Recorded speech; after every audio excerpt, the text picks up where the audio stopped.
And now, we will proceed to the very important part of our service, the hearing the Word of God. Now, I will call our preacher for today, our beloved Pastora Charity Gada. Let's give him a big applause. Praise God sa mga mga. Na-pressure ako sa pagkawanan. Na-pressure ako sa introduction. So many. Praise God. Praise God.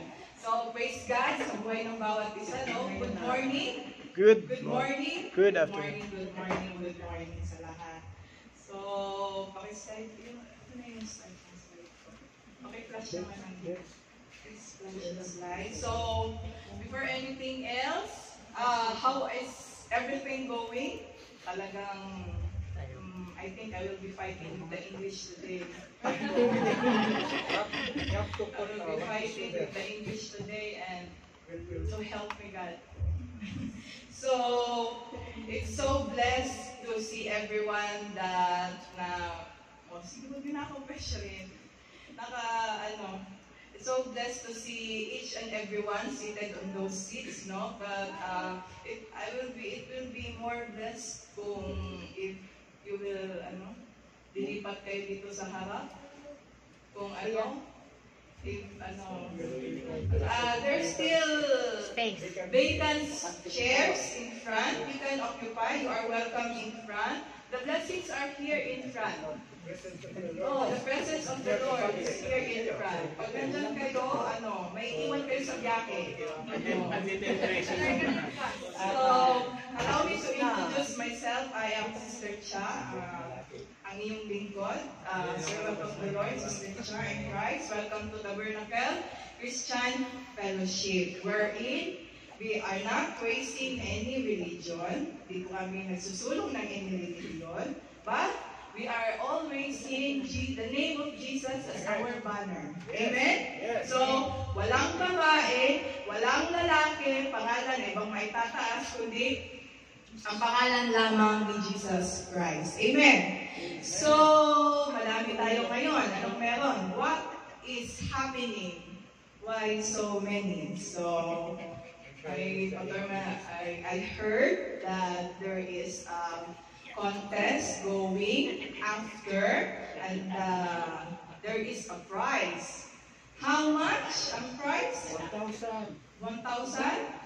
Binawasan. Akala ko 1 million. Binawasan pala. So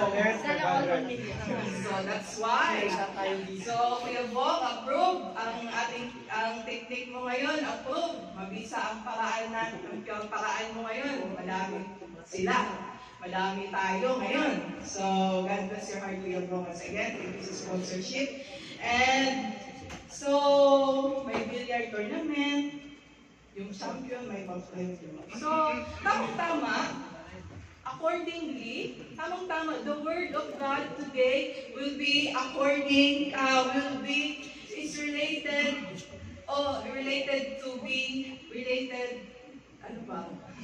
is related to winning, about victory. So, ang salita ng Diyos ay tungkol sa kapanalunan, pagiging panalo, be a champion. That is the word of God today. So, sino ang gustong manalo? Amen. Parang wala gusto manalo. Who wants to be a champion? Amen. So, sino gusto magka-1K? Sila lang talaga. Bakit kaya sila napunta dito? Ayaw nilang manalo. Ayaw din nila ng 1K. So, mamaya, malalaman natin kung sino ang gusto maging champion. So, who wants to be a millionaire? Amen! Amen! Amen! I want Who wants to listen to the word of God? Amen! Amen! So, are we ready to the word of God? Yes! Amen! So, let's bow down our heads in prayer first. Heavenly Father, we pray and commit to you your word today, Lord God. Lord, our soul blesses you, Lord. Maraming salamat. We thank you, Lord, for the victory, Lord God, that you have given unto us, Lord God. Lord, I pray for any devours, Lord God, today, Lord God, that in Jesus' name, you rebuke any disturbances, Lord God, sa aming divine worship, Lord God. To you, we commit our service. In Jesus' name we pray. Amen. So, the word of God today, tulungan ko akong sabihin, I am a champion. I am a champion. Wow. Wow. I am a They champion. really want to be a champion. Once again, say it like you mean it. I am a champion. I am a champion. Amen. So, gusto niyo yan, ha? Panindigan niyo yan. So, yan po ang pamagat ng salita ng Diyos today. That's the title of the Word of God today. So, before we forward, let us know first what is the meaning of a champion. No. The Word of God, of being a champion, hinugot galing sa salita ng Diyos from the Word of God. You can turn your Bibles into the book of Romans, chapter 8, verses 31 and 37. Hindi 31 to 37, 31 and 37. So verse 37 says, "What then shall we say in response to these things? If God is for us, who can be against us?" Amen. Verse 37, "No, in all these things we are more than conquerors through Him who loved us." So, kung gusto niyo magiging champion, sino may kilala dito na champion? Who knows someone that has won the championship? Jerry? Tom and Jerry? Yes, he always wins against Jerry. Tom. So, tama yan. So, who else knows someone who is a champion? Amen. So, example yan, like in sports, we have champion Efren or Manny Pacquiao in boxing. He's a champion. Amen. So how will you know what is a champion or who is the champion? Sabi nga, there's a quote saying that you will know who the champion is because he has the biggest smile, he is the noisiest, he has the loudest cheer, and he has the loudest voice in the room. Amen? Amen. Those are the characteristics of being a champion, di ba? Diba, ang saya naman talaga pag you are a champion, you have the biggest smile, you have the loudest cheer, because you are happy. Amen? So, who wants to be a champion? Amen. Amen. Amen. So, I want you to know that before anything else, and before we proceed, I want you to know that you are already a champion. Amen. Amen? You just prophesied over your life today. Amen? You are already a champion and you already won. Parang mainit dito. It's too hot. Okay? So, you are already a champion. How? By coming here, by waking up in the morning, and you decide to come here, you already won against the battle. Amen. Amen. In spite of lack of sleep, in spite of you are tired from work yesterday, in spite of any double-minded, I don't like, maybe I can come, no, but you already won. You are here sitting in that chair, and that chair is really for you. Amen. Amen. There is always a battle in life. Amen? Amen. Amen. Sitting in that chair, you already won. And I don't know, and hindi ko alam kung anong pinagdadaanan mo. Maybe you are going into something else, you are into trials. But I want you to know that you already won. And even if hindi ka maging champion mamaya, even if hindi mo makuha ang 1K, kung hindi pala talaga, if that is not really for you, at least you have the Word of God. Amen. Amen. You are the champion. So, sabi nga in the book of Romans 8:31, di ba? So, first of all, ano ba ang ibig sabihin ng being a champion? What is the meaning of a champion? It is a person who has defeated or surpassed over rivals in a competition, especially in sports.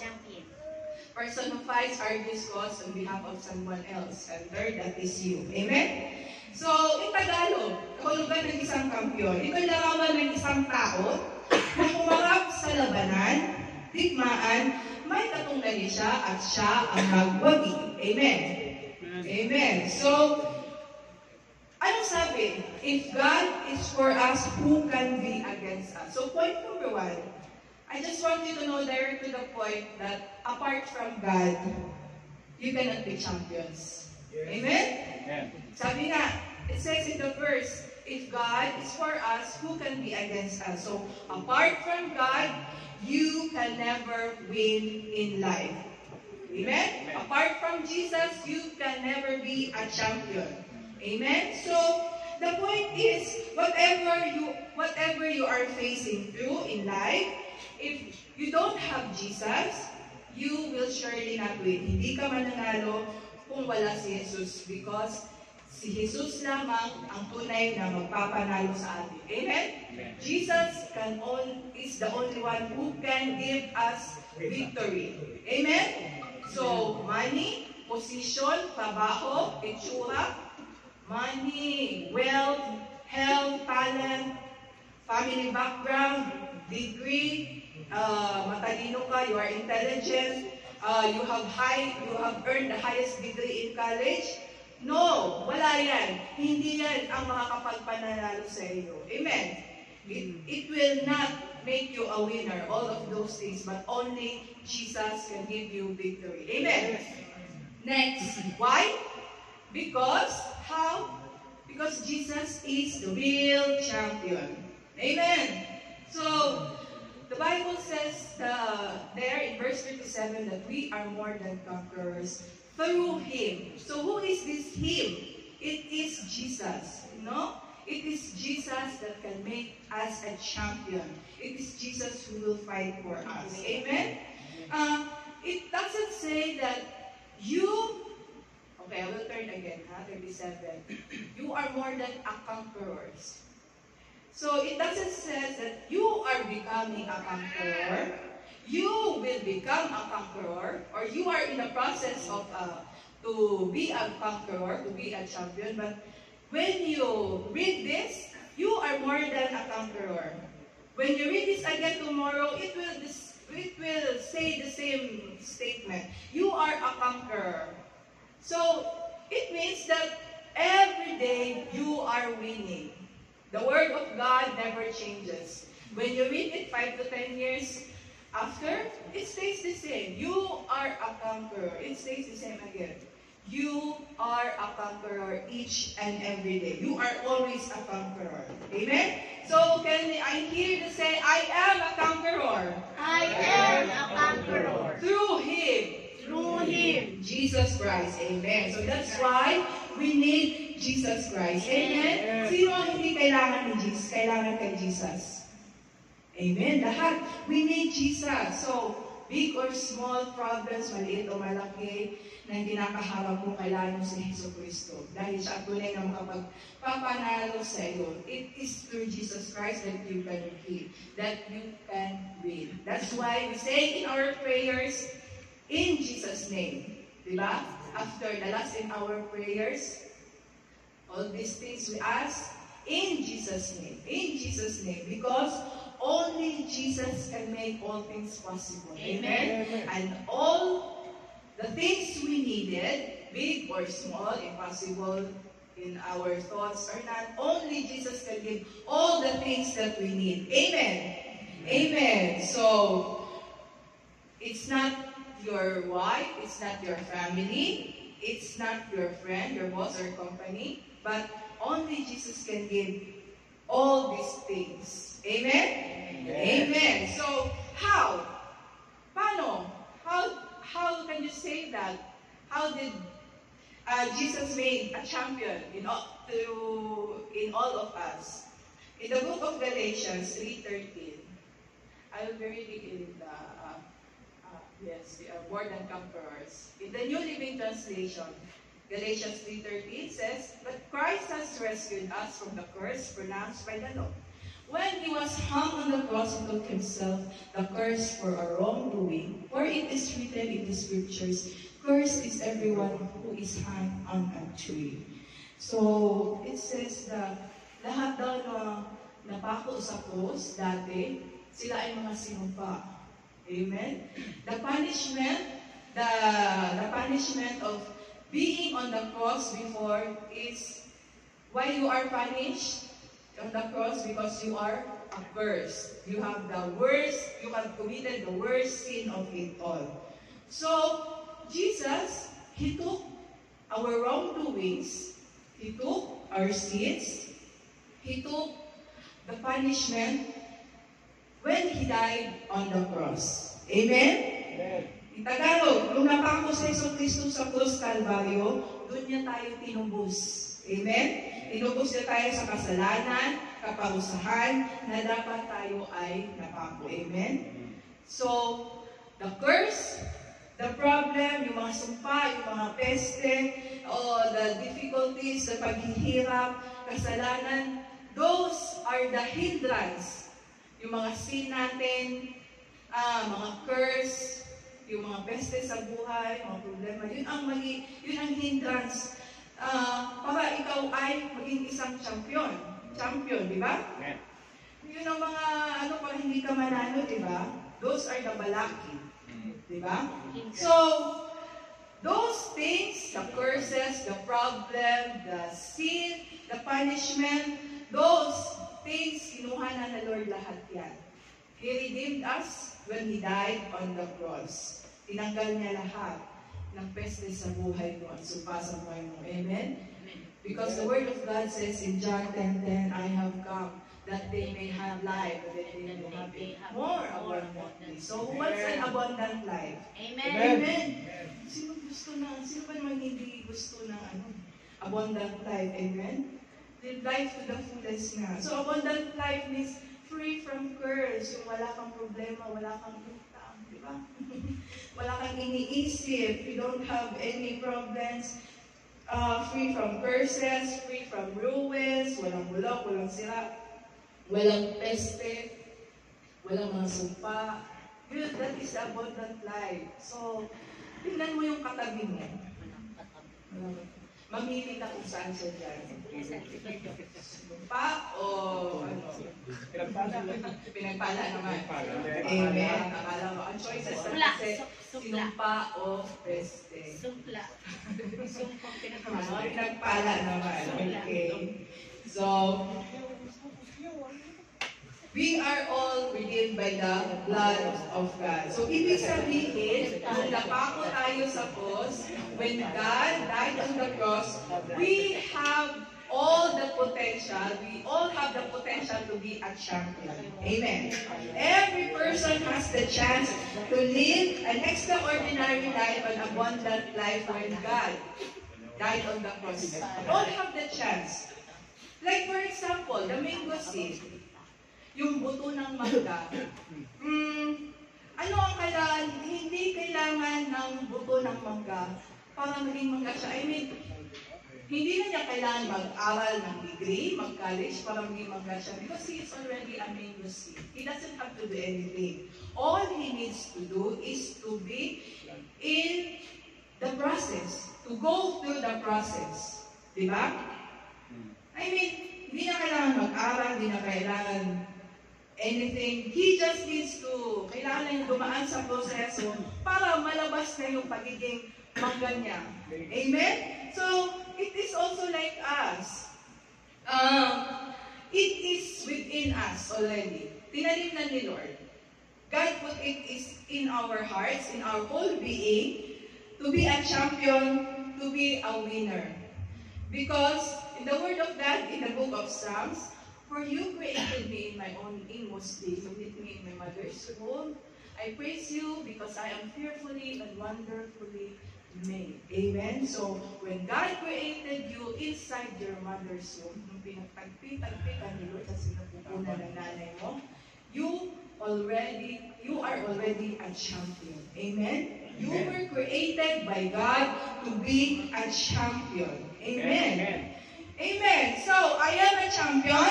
Amen. Amen. Sabihin nyo, para totoo talagang manalo kayo. I am a champion. I am a champion. Amen. So, ito ang mga tao na kilala natin naging champion, no? Di ba? Siyempre. Bakit wala ako dyan? Oh, ha? Ba't wala daw si Jerry? Ano bang pinanalunan mo? So, ayun.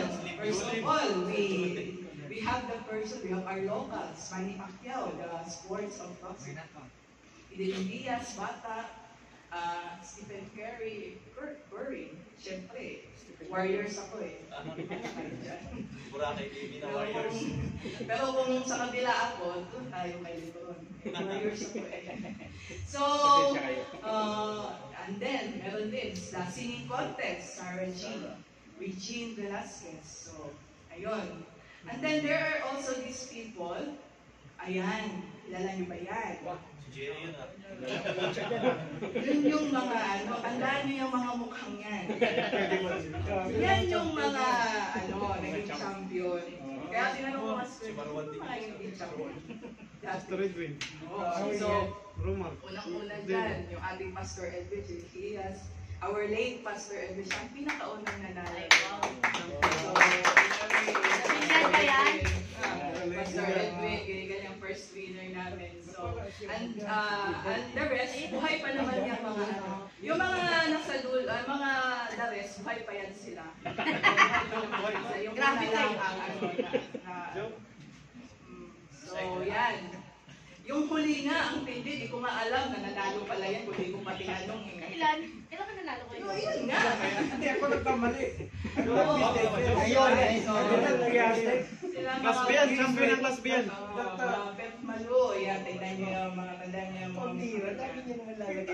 So, mostly, those champions, they are athletes. Amen? So, sino ang athletes dito? Who is an athlete here? Ako hindi athlete. Ika athlete. Sino ang athlete's foot? Si Tatay Oski. Athlete's foot. Athlete na. Iba yung athlete's foot ha. May amoy yun. Kasabats. Okay. So, mostly, those are athletes being a champion. And the Bible illustrates an athlete as an example of being a champion, of how a champion is being processed through an athlete. So, if you will open your Bible in the book of 1 Corinthians chapter 9, verses 24 to 27. So, Apostle said here, because Apostle said is the writer here, to the church of Corinth, the first letter for the Corinth church, Apostle Paul here gives us tips and advice on how to live as victorious Christians, mga mananagumpay sa buhay. Amen? Like, tulad ng isang atleta, tayo ay hinahalintulad. Amen? So, sabi no, do you not know that in all ways, all the runners run, but only one gets the prize? Run in such a way to get the prize. Everyone who competes in the games goes into strict training. They do it to get a crown that will not last. But we do it to get a crown that will last forever. Therefore, do not run like someone running aimlessly. I do not fight like a boxer beating the air. No, I strike a blow to my body and make it my slave, so that after I have preached to others, I myself will not be disqualified for the prize. So, related dyan, uhugutin natin yung mga tips and advices on things we need to do to be champions on this life. We only have 6 things, 6 points. Amen? So, the first point is, you must participate. Amen. Participate. Amen. To be a champion, first step is to participate, to join, sumali, mag-sign up. Diba? Verse 24 says, do you not know that in all runners run? All runners run. So, lahat ng mga kasali, tumatakbo. So, they participate.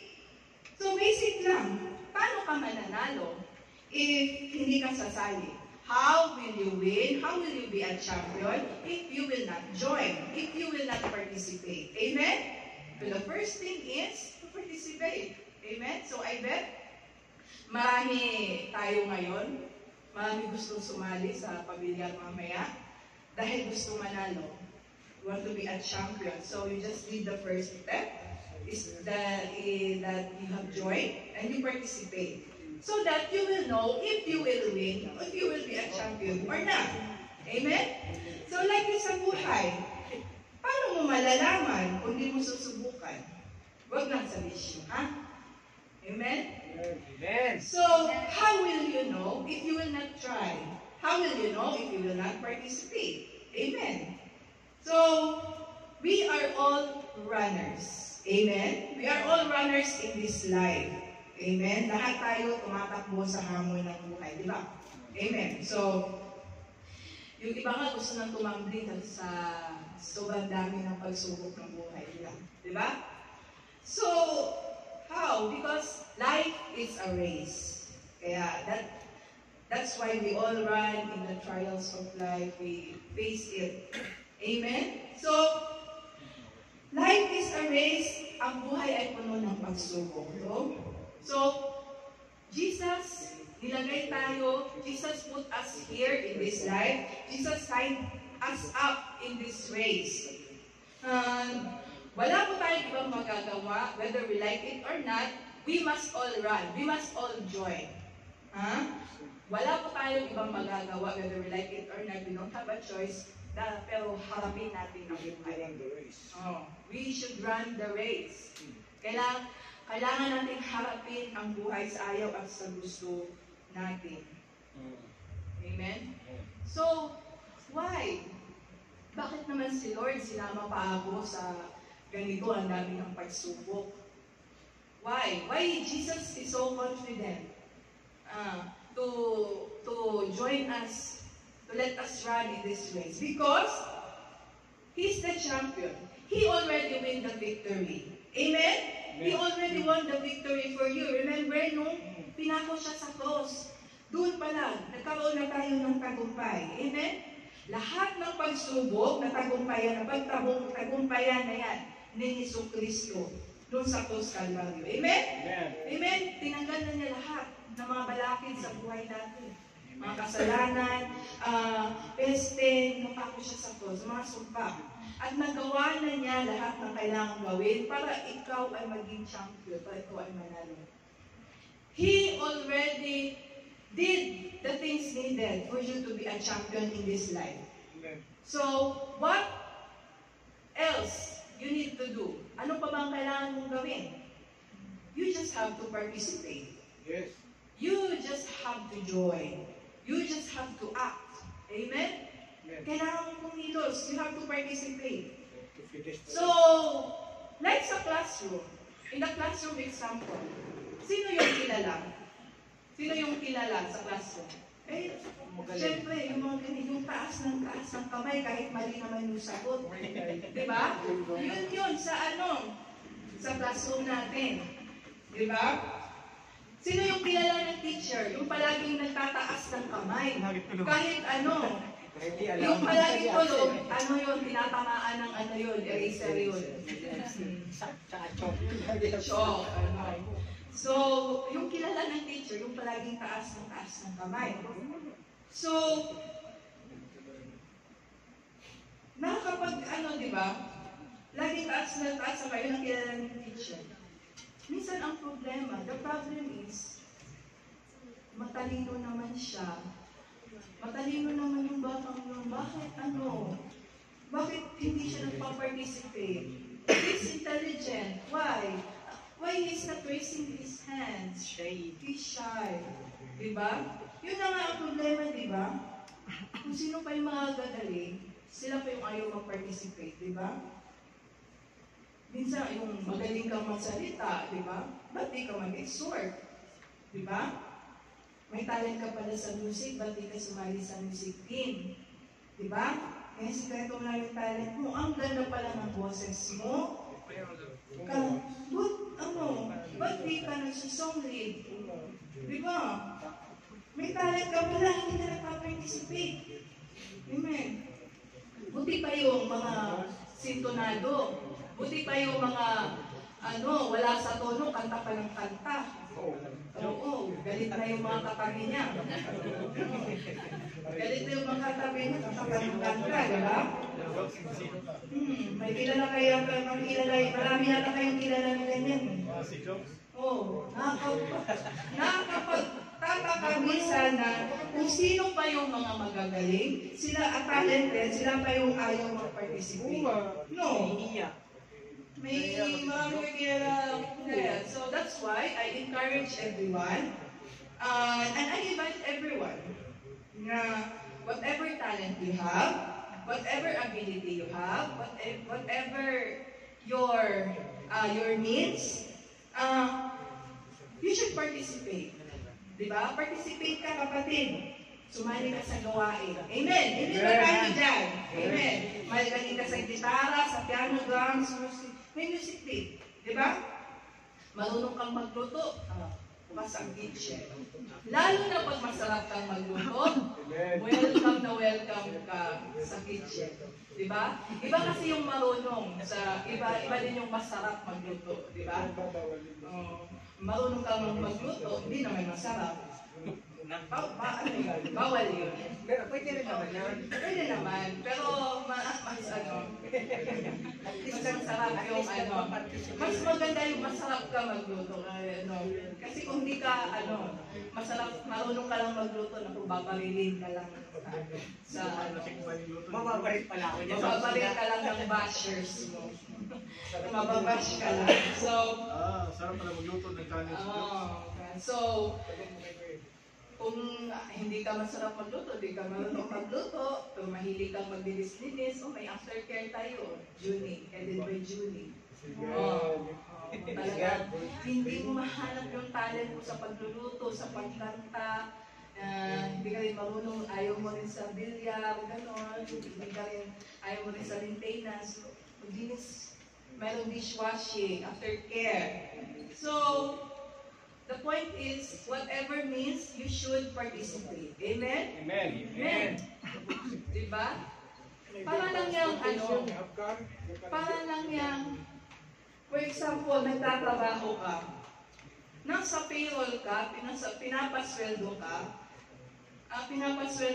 pero nasa payroll ka, pero hindi ka nagtatrabaho. Wala kang participation. Pwede ba yun? Mapapatalsik ka. Diba?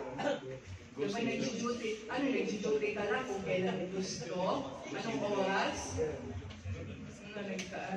Hindi ka naman wala kang ginagawa, diba?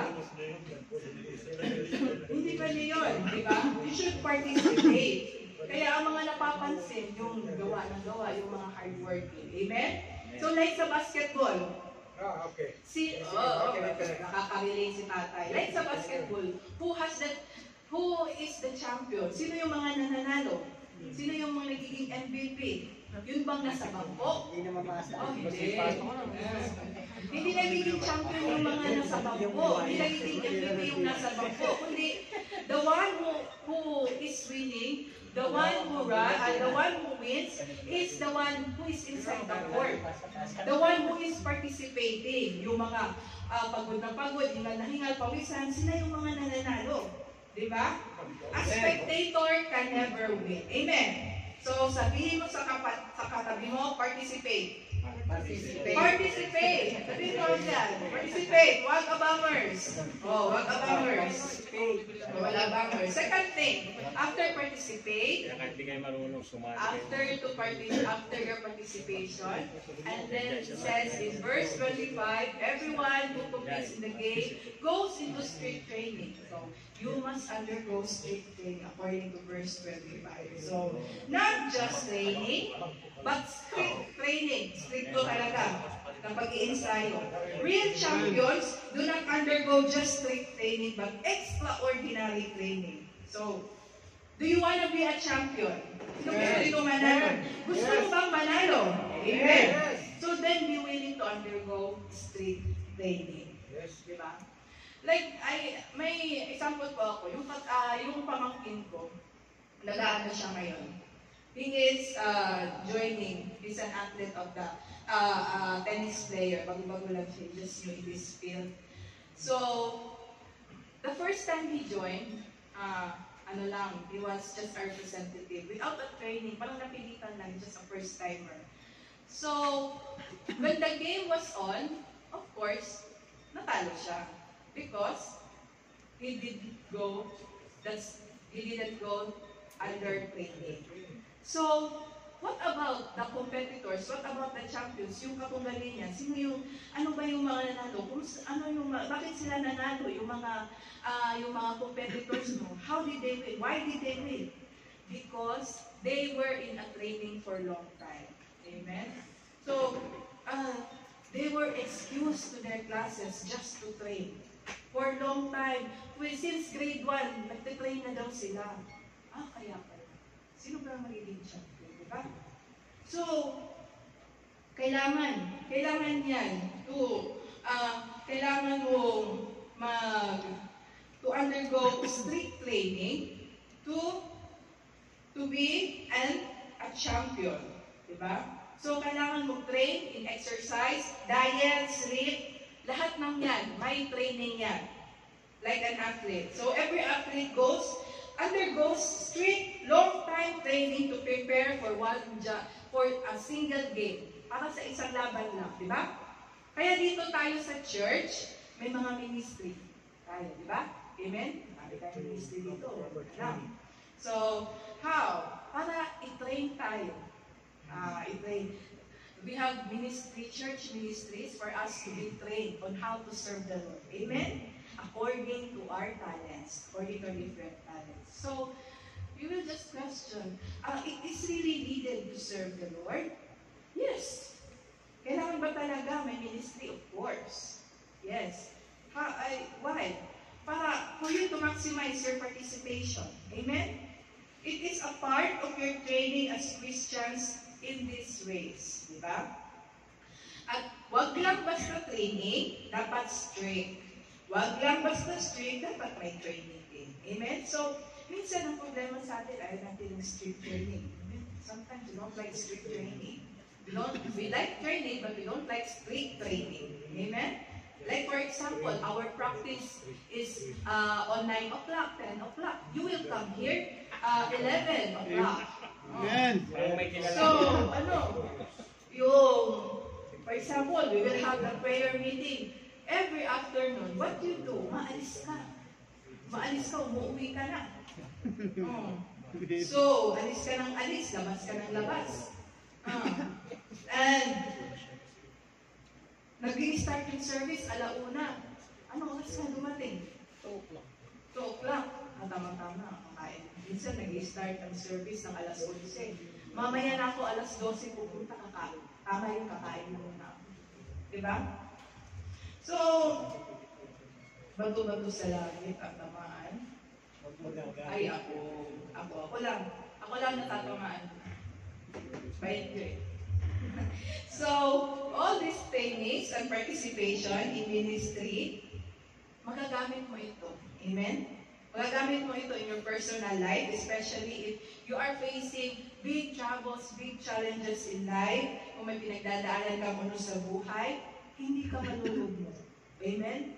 You will not lose in the problems in this life. Why?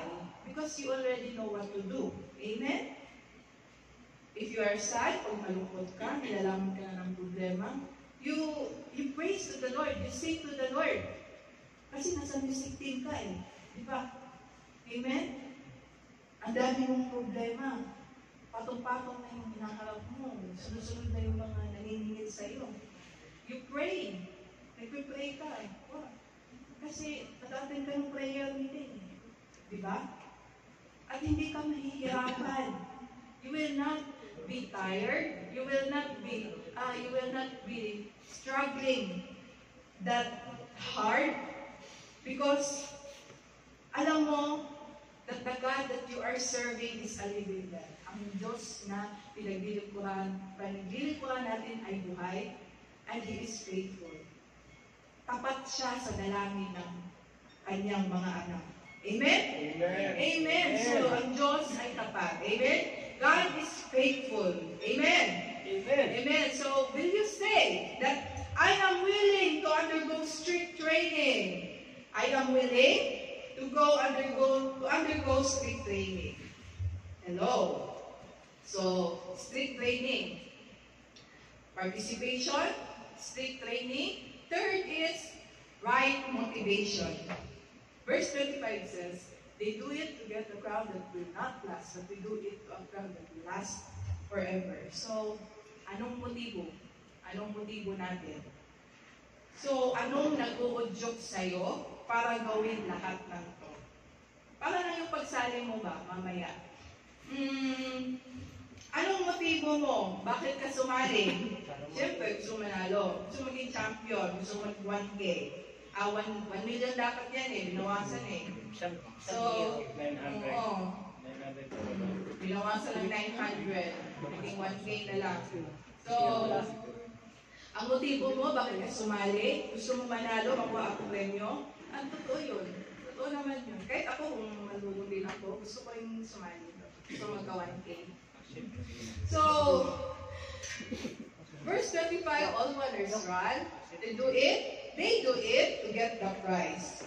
Dati, doon sa kapanahunan, ng Asian Olympics, ganun sila, nag-ensayo sila to be champions, to win, and their motive, and the prize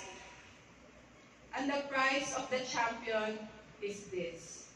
Diba nakikita natin yan? We all see that. Ano yung premyo nila? Yun lang, the crown. Ano ba yan? Parang malunggay yan eh. Dahon lang, nag-undergo ka sa strict training. Nag-diet ka, wala kang kanin. Nahihirapan ka, puyat ka. Tapos, kung bihira yun lang, dahon lang, ang premyo mo, naging champion ka. Di ba? So, imagine you undergo strict training. And then, just to win that crown. Gagawin nila lahat to be a champion para makuha lang yung premyo na gawa sa dahon. Amen?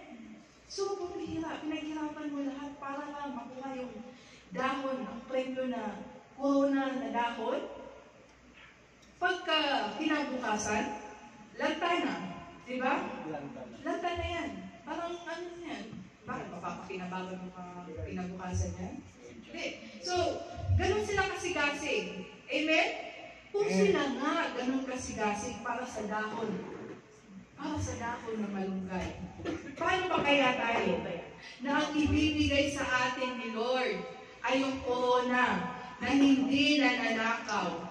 Yung corona na hindi kukupas. Amen. Corona na hindi luluma at hindi kakalawang. Amen? Amen. Dapat mas masigasig tayo sa paglilingkod. Amen? We should do it. We should serve the Lord to get the crown that never fades. Diba? That is the reward of the Lord for us. Dapat mas masigasig din tayo kasi mas matindi yung reward ni Lord sa atin eh. Amen? Kaya mabuti pa yung ibang manunugtog sa labas, araw-araw pa nag-ensayo. Diba? Mabuti pa yung ibang lahi, 5 beses na dadasal sa isang araw. Diba? Mabuti pa yung mga hindi church member, maaga pumupunta. Diba? Dapat masigasig tayo. Amen? Minsan, mali ang motivation, but at least, masigasig. Diba? So, hello? Uulitin ko po. Ano ang motivation natin? What is our motivation as Christians? To get the everlasting crown, the reward from the Lord. Amen? Like our pastors. Ano ba? Yung mga pastor natin, FYI, hindi ba, pinapasahod ba natin sila? Hindi. Ever since walang sahod yung mga pastor. Diba tayo? Diba? So, ano yung motivation nila? What is their motivation? What drives them? What motivates them to serve the Lord up until now? because they love the Lord. Amen. Amen? Amen. So, I will also acknowledge, nung nagbara, we have the working fellowship last time. Nung nagbara yung septic tank natin, dati, nung last month, may mga kapatid, we have brothers here who have helped clean the septic tank. Sino ba yun? Yung mga kapatiran natin matatapang na sumulong doon sa kailaliman. Kasama yung mga di umano. Habang inaamoy nila yung halimuyang ng septic tank, may mga palutang-lutang na kung ano-ano. They don't mind. Wow! What motivates them? Bakit po nila ito ginagawa? Dahil mahal nila ang Diyos. Diba? Mahal nila ang simbahan. Ikaw, nasaan ka? Amen? Amen. Right motivation. Next. 4. Don't waste your time. Speaking of time, what time is it? So, don't waste your time. Konti na lang, tapos na tayo. Verse 26. Verse 26, therefore I do not try like someone reigning in this day. How long, how many hours are you? Ano ba yan? How many hours you spend in your phone? Are you spending in your phone? Ilang oras kang nag-Facebook? Ilang oras kang nag-YouTube? Ilang oras kang naglalaro ng weekend? Ilang oras kang nag-yoga? Ano pa ang mga laro na yan online? How many hours you spend in playing your online games? Ano pa yung mga laro dyan online? 3 oras si Julie naglalaro. Sige. Ilang oras ka nag-online shopping, tingin. So, ano pa yung mga online games? Yan. Anong oras? Netflix. Oh, Netflix. Ano pa yun? Pwede. Ano pa yung mga online games na yan? Dongit. Oh, tingnan nyo? Alam na alam nyo? Alam na alam nyo lahat. Pero tanungin mo kung yung John 3:16. Mautal-utal pa. Hindi pa kumpleto. Di ba? Yan nyo. Don't waste your time. So, huwag kang mag-aksaya ng oras sa mga walang kabulukang mga bagay. Amen? Huwag mong pag-aksayahan yung taong sinachat mo kung alam mo mag-busted ka lang din. Huwag mong pag-aksayahan ng oras hindi mo huwag mong pag-aksayahan yung oras hindi mo pala asawa yan eh.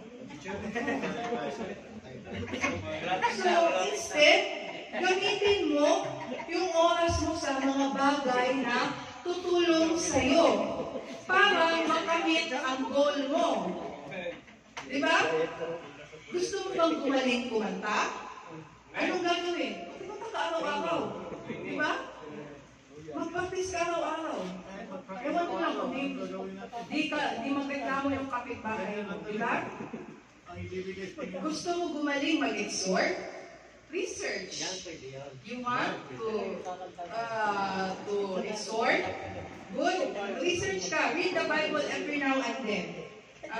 Gusto mo gumaling mag-drums? Mag-drums ka. Mag-practice ka araw-araw. The problem is, ang problema is, nagda-drums ka lang pag Friday. Nagpa-practice ka lang pag Friday. Nagigitara ka lang, nagsisipra ka lang pag Friday. Diba? Nag-exhort, nag-aaral ka lang kapag may schedule ka sa exhortation. Diba? Nagbabasa ka lang ng Bible kapag may problema ka na. Diba? Nagdadasal ka lang kapag lumalala yung problema mo, pag lumaki na yung problema mo. Diba? Ginagawa mo. Amen? Don't waste your time. Focus on the goal. Focus on your vision. So, ulit ko, ano nga ba yung vision natin? Ano yung motibo natin? To get the prize, the reward from the Lord. Ngayon, pag nawala ka sa vision na yan, dati ang sigasig mo, dati ang gusto mo, napaka-active mo, tapos nawawala na yata yung tao ko sa vision. Ano kaya nangyari? Nawawala na siya sa vision niya, sa focus niya. Malamang isa lang dahilan niya, nagka-vision ka na. Nagkaroon ka ng bisyo. Amen. Di na vision. Vision na. Di ba? So nawala ka sa focus. Parang yung tropa mo nung nagka-jowa, hindi mo na makausap. Nagkukulong na lang sa isang tabi. Di ba? Di ba? So, minsan yung mga vision na yan, aksaya din yan sa oras. Di ba? Amen? So, hindi ko na i-isa-isahin yan. So, minsan, nakakailang series ka na sa Netflix. Oh, nakailang series ka na, napalabas ka na, pero hindi mo man lang nabasa ang book of Genesis. Nabasa yung Genesis 1. Amen. In the beginning. In the beginning. So, don't waste your time. Pakisabi naman sa katabi mo, don't waste your time. Don't waste our time. Next. Ang mga devotion, mga action motive. After you don't waste your time, it says, also says here, you do not waste your energy. Don't waste your energy. Verse 26, the latter part says, I do not fight like a boxer beating the air. Don't waste your energy. You must not waste your energy. Sino dito ang alam nyo na hanggang doon lang yung lakas ninyo? Yung alam nyo yung hanggang dito lang talaga pag pangalawang araw na ayoko na, gusto nang umuwi. Tatlong araw lang nakakuyat ako. Diba? Yung alam nyo na hanggang doon lang yung lakas nyo. Like for example, nung Ramadan, broken skin ako. Nakauwi ako mga alas 3 na. Dito nakakatulog ako mga alas 4 na. Kaya, ang problema, nagigising yung mag-ama ko maaga, alas 7. Lugi ako. Kaya pabiling-bilinan ko sa kanila na wag nyo kung gigisingin ng maaga. Gusto nyo mapakinabangan pa sa buong araw. Kaya, pag nakikita niyo po si Mark na nag-imimik ng maaga kasama si Bibi, yun po yung time nila na yun. So, kung yung mga cellphone nga, yung mga gadget nga, mga laptop, nalulobat, paano pa kaya? Di ba? So, we have to live our lives wisely. When you are on top of your energy, kung saan ka pinaka-energetic, gawin mo na ang lahat. Do the best thing when you are on your strength. Do the best thing. Do the most important things kung saan ka pinaka-energetic. The problem is, kung saan pinaka-mas energetic ka, kung saan nasa kondisyon ka, ay hindi mo na nagagawa yung mga mahalagang bagay. Pinopospone mo na yung mga dapat gawin. Imbis na natutulog ka, nag-i-scroll ka sa Facebook. Oo, na-oras ka sa Facebook. Imbis na naglalaba ka, naglalaro ka ng ML. Diba? Hanggang sa napagod ka na sa paglalaro ng ML, hindi ka na nakapaglaba. Diba? So, naubos yung energy mo, naubos yung attention mo sa ibang mga bagay na nade-delay yung mga important things. The things that are important, nade-delay. Amen? So, when you are on top of your energy, do the most important things. Do the best things. Amen? After you do not waste your energy, last, you have to be disciplined. Amen. So, disiplina. You must be disciplined. Dapat disiplinado ka. Amen? No one wins without a discipline. Wala kong nananalo na hindi disiplinado. Amen? So, sabi dito, I strike a blow to my body and make it my slave so that after I preach that, it's qualified for the prize. Amen? So, what is the meaning of discipline? Ano ba ibig sabihin sa discipline? According to verse 27, sabi nga, I beat my body. I strike a blow to my body. According to verse 27, how discipline means, I strike a blow to my body and make it my slave. In Tagalog, sinasapak niya daw sarili niya para sumunod yung katawan niya. Amen, di ba? So, to simplify it, pasimplahan lang natin. Example, madami kang iniisip na puro negative. Di ba nahuli mo yung isip mo minsan? You think mostly of negative things? Puro negative, puro malala? Ganun lang. Snap of it. Just a snap and say, tap your body. Tap that part. Sabihin mo, discipline. Diba? Ganun lang. So, you don't need to be violent. You don't need to be literal to blow your body, to beat your body, but just a tap on that part. You are thinking negative things, tap it. Discipline. So, disiplinahin mo yung utak mo. Amen? Na huwag mag-isip ng kung ano-ano. Amen? Pinagdududahan mo yung katabi mo, siguro siya yung umutot kanina. Huwag mo mag-discipline. Di ba? Discipline. Huwag mong pagdudahan ng masama yung kapatid mo. Amen? Kapatiran natin. Amen? Amen. So, yung bungangero ka, you're always speaking negative things, you are always speaking bad things, discipline. Tap that part of your body that needs discipline. Marites ka, discipline. Diba? Tapitin mo lang. As a part of this, as an act of discipline to you. Amen? Yung mata mo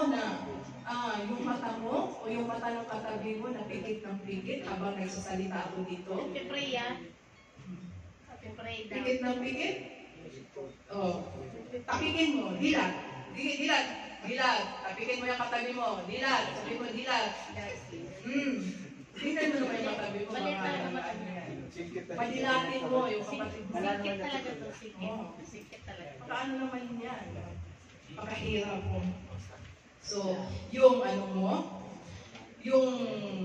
yung puwet mo, mahilig umupo, mahilig nakahilata lang buong maghapon. Ang dami mo nang hugasin. Ang dami mo nang labahin. Kapitin mo yung puwet mo, tayo.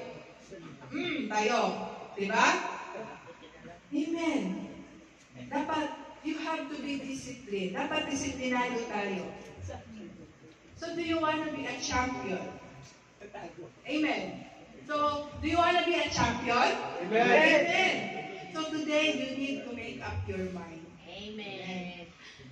And the point is, I want you to understand that you are already a champion. Because God has already done all the things needed to be done to make a champion out of you.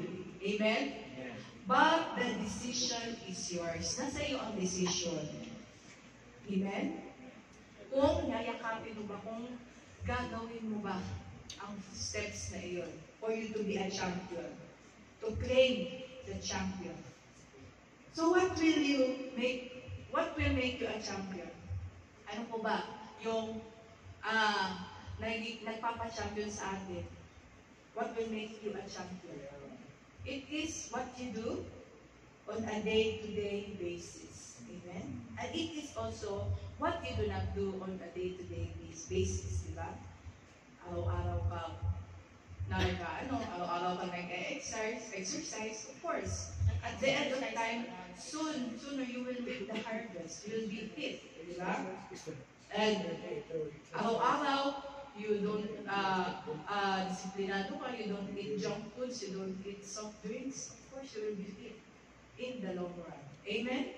So it is what you do on a day-to-day basis.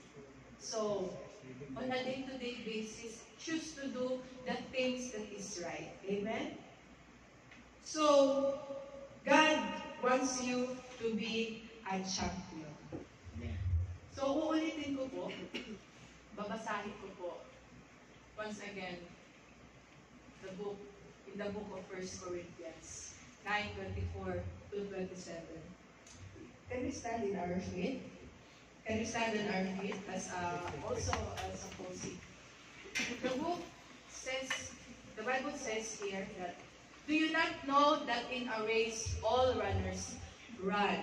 But only one gets the prize. Run in such a way to get the prize. Lahat po tayo ay tatakbo sa kamera. Amen. Lahat po tayo tatakbo. Kung tatakbo ka na rin lang, haharapin mo na rin. Harapin mo ang buhay kung saan doon ka sigurado na panalo ka. Amen? Everyone who competes in the games goes into street training. They do it to a crown that will not last, but we do it to a crown that will last. So, willing po dapat tayo magkasama. Amen? To get that crown, ano po ba yung motibo natin? Yung reward ni Lord. Yung corona na hindi kumukupas at hindi nalalanta. So therefore, I do not run like someone running aimlessly. I do not fight like a boxing beating the air. Wala po tayong inaaksayang oras. Wala po tayong inaaksayang lakas at panahon. Amen?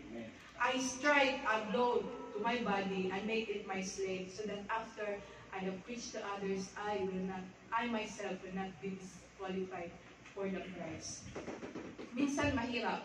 Kailangan natin maging disiplinado, but that is the process. It is part of the process. Proseso yan para ikaw ay maging mananagumpay sa buhay. So let's bow down our heads in prayer. Father God, thank you for your word. I thank you, Lord, for the teachings that you have given unto us, Lord. Lord, thank you, Lord God, for my brothers and sisters, Lord God. Maraming salamat, Lord God. Thank you, Lord God, for their presence, Lord God. And Lord, I pray that this word, Lord God, will minister into them, Father God. Lord, that they may not just be hearers, but they may also be doers of the word, Lord God.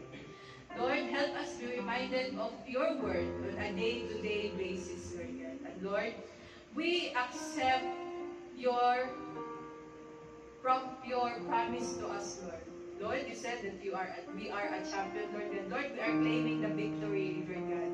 We are claiming the victory in our lives, Father God. Lord, I may not know, Lord God, what the needs of my brothers and sisters, Lord God, but Lord, I pray, Lord God, that you will fulfill the desires of their hearts, Father God. Kung ano po mga pangailangan, Lord God, nila, punuan niyo po ito, Lord God.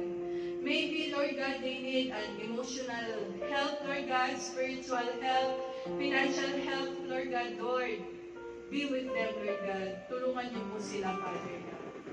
And I pray and I speak blessings, Lord God, in their lives. In the mighty name of Jesus, amen and amen.